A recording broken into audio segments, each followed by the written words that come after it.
Hello বন্ধুরা, সবাইকে স্বাগত। একটা মাছের রেসিপি আবার নিয়ে আসলাম আপনাদের সামনে তুলে ধরার জন্য।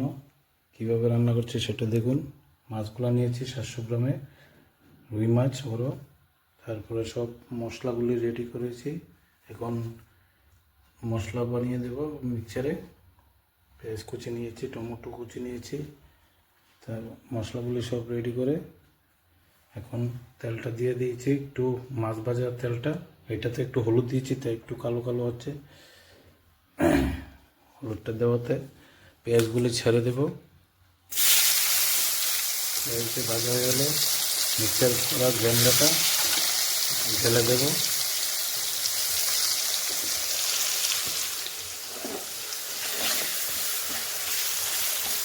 তেলটা একটু বেশি দিয়েছি যাতে গ্রেভিটা একটু ভালো হয়, সুন্দর হয়, তাই তেলটা একটু বেশি দিয়েছি। আপনারা আপনাদের মতো নেবেন। এই শীতের দিনে, ঠান্ডা দিনে গরম গরম একটু জমিয়ে খাওয়া তো। সবসময় মাংস চিকেন ভালো লাগে না, তাই আজকে একটু মাছ খাওয়ার ইচ্ছে হলো। আপনাদের সামনে মিক্সচার করে নিচ্ছি আমি। সেটা আমার অনেক দূরে, আমি লাগাইতে পারছি না। দিয়ে দিলাম, এখন দিয়ে দেব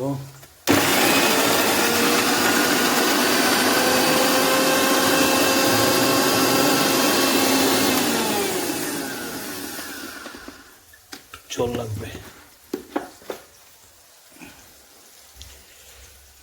জল বলে গেছি।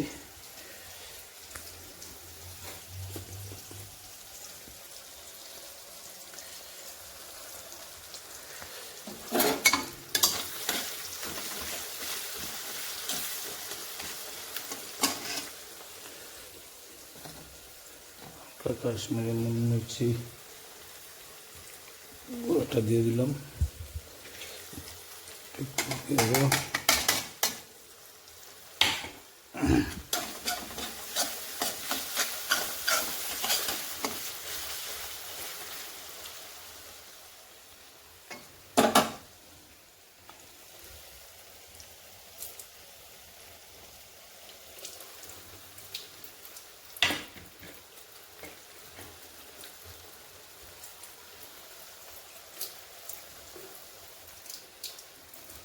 টমেটোটি পেস্ট করে নেব মশলাটা দেওয়ার পরে, মিক্সচারটা করে। আরে বন্ধুরা, আবার চলে আসলাম। মিক্সচার হয়ে গেছে। এখন মশলাটা তেলটা একটু ভাজা ভাজা করে নিই।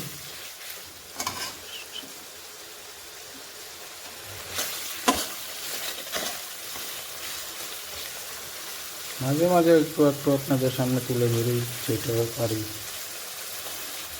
জমে যাওয়ার নয় মতো এত কথা উল্টো পাল্টো বলতে ভালো লাগে না। আপনারা শুধু জাস্ট, প্রায় সময় আমার একটা না একটা রেসিপি থাকবে। আমার চ্যানেলটা এখনও করতে পারি না, আমার ফোন নেই। আমি ডালছি, ভিডিওগুলির জন্য জমাই থাকছি, রেখে দিচ্ছি একটা হোল্ডারে, তারপরে একটা একটা করে দিয়ে দেবো। মশলাটা এখন ছেড়ে দেবো।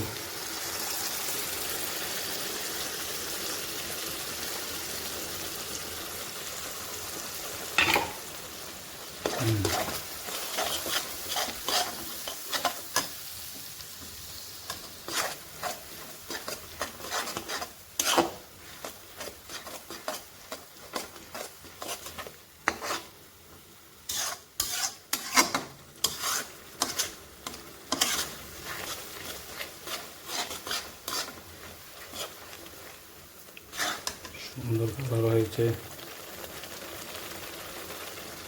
তেলটা যখন ছাড়বে মাছগুলো, তখন দিয়ে দেবো টমেটো গ্রেভিটা করে। এখন টমেটো গ্রেভিটা করে দেবো।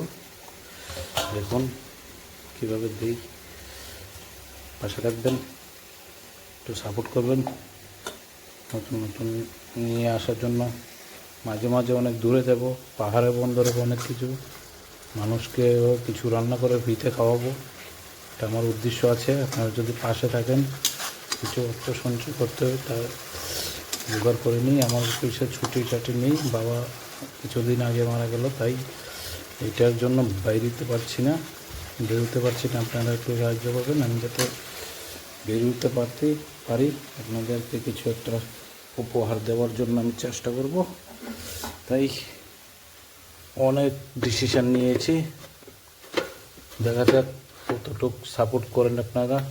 তেলটা ছেড়ে দিয়েছে, ঝোলটা গ্রেভিটার, মাছগুলো দিয়ে দেব সিদ্ধ হওয়ার জন্য। তারপরে মাছগুলো উঠিয়ে ভালো করে আবার গ্রেভিটাকে একটু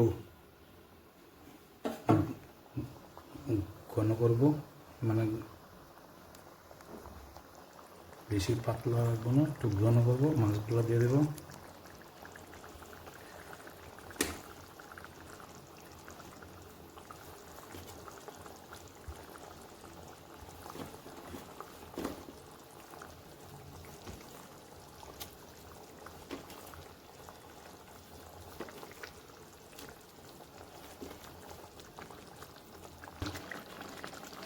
আর ভিডিওটা ভালো লাগলে শেয়ার, লাইক, কমেন্ট জানাবেন। এটা তো আপনারা বুঝেন আমি কি বলবো, বলতে হয় না, মানুষ বলে নিতে হয় না। যাদের রান্না ভালো হবে, আর ঝোলটা লবণটা কতটুকু হয়েছে টেস্ট করে নেবেন সবসময়। একটু নিয়ে লবণটা একটু দেখে নেবেন কতটুকু লবণ লেগেছে, যদি লাগে আর একটু দেবেন। অবশ্যই টেস্ট করে নেবেন লবণটা, বেশি দিলে তো একটা নুন হয়ে যাবে, তাই দেখে নেবেন।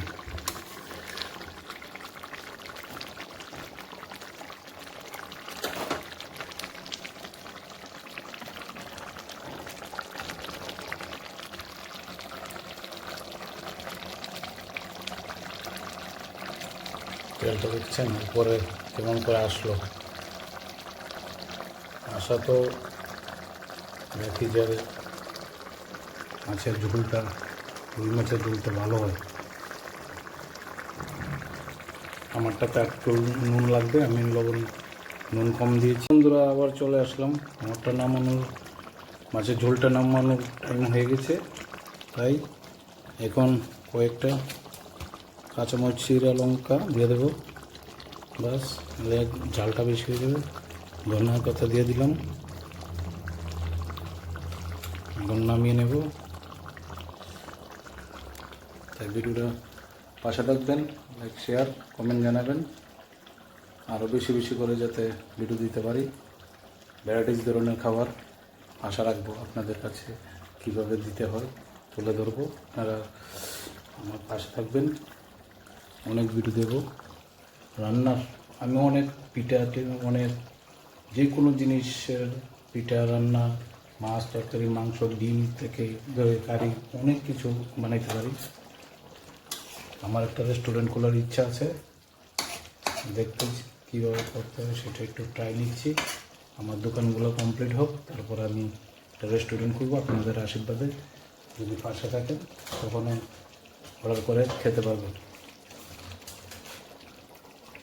রাখছি, ভিডিওটা শেষ করে দিচ্ছি। এখানে গ্যাসটা স্টপ করে দিলাম।